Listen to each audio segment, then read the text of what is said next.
Children, this is the last type of question that I am sharing with you through this video, where you can see again there are two linear equations given with two variables, and it says solve 41x plus 53y equal to 135, which I have marked it as equation 1, and 53x plus 41y is equal to 147, which I have marked it as 2.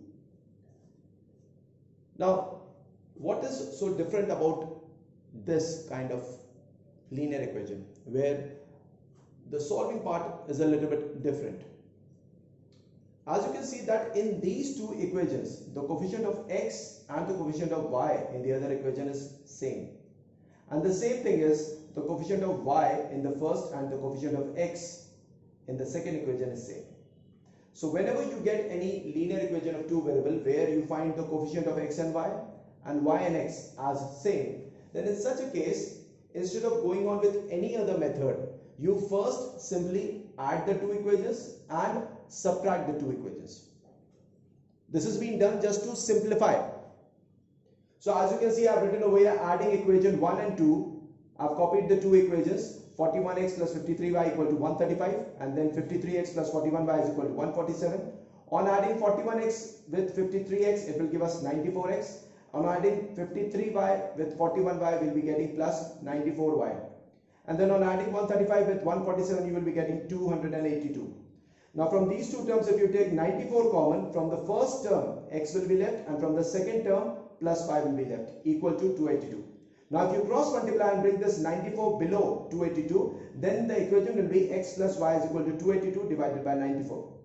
Now both the numbers are divisible by 94, so this will be cancelled by 94, 1 is left, and this will be cancelled also by 94, 3 is left.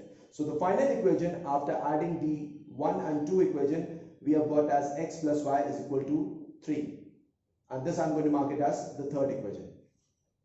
In the same way, children, we are going to subtract the two equations. So I have copied the equations as 41x plus 53y equal to 135, and then the second one is 53x plus 41y is equal to 147.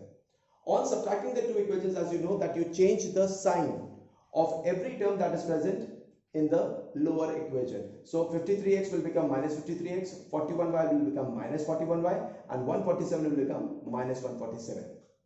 Then if you see over here, plus minus is minus. So that means from 53, if you are going to subtract 41x, you will be getting minus 12x. Now why minus sign will be there? Because 53x is a bigger term than 41x, and the sign of a bigger term is always applied while doing adding or subtracting. So we will be getting minus 12x. Similarly, plus minus is minus. From 53y, you are going to subtract 41y, you will be getting 12y, and the sign will be of plus, equal to, from 147, you are going to subtract 135, you will be getting 12, and the sign will be of minus because 147 is a bigger value. Now after that, from these two terms, if you take minus 12 common, what will happen? From the first term, if you take minus 12 common, because it is a negative term. So as I told you in my earlier videos that from a negative term, if you take a negative quantity common, then whatever is left, that is a positive value. So from minus 12x, if you take minus 12 common, plus x will be left. And from plus 12y, if you take minus 12 common, minus y will be left. As I told you earlier that from a positive term, if you take a negative quantity common, then the part that is left inside the bracket is a negative value. So this is what has happened over here, equal to minus 12. Now again by cross multiplying, if you bring this minus 12 on the other side of the equal to sign in the denominator part, the equation will change as x minus y is equal to minus 12 divided by minus 12, which on cancellation will give us a new equation as x minus y is equal to 1, and this I have marked it as fourth equation. Now children, as you can see that earlier the coefficients were quite big enough, even the constant was quite big enough in both the equations. Now after adding the two equations and subtracting the two equations, see the form of the two equations in terms of x and y.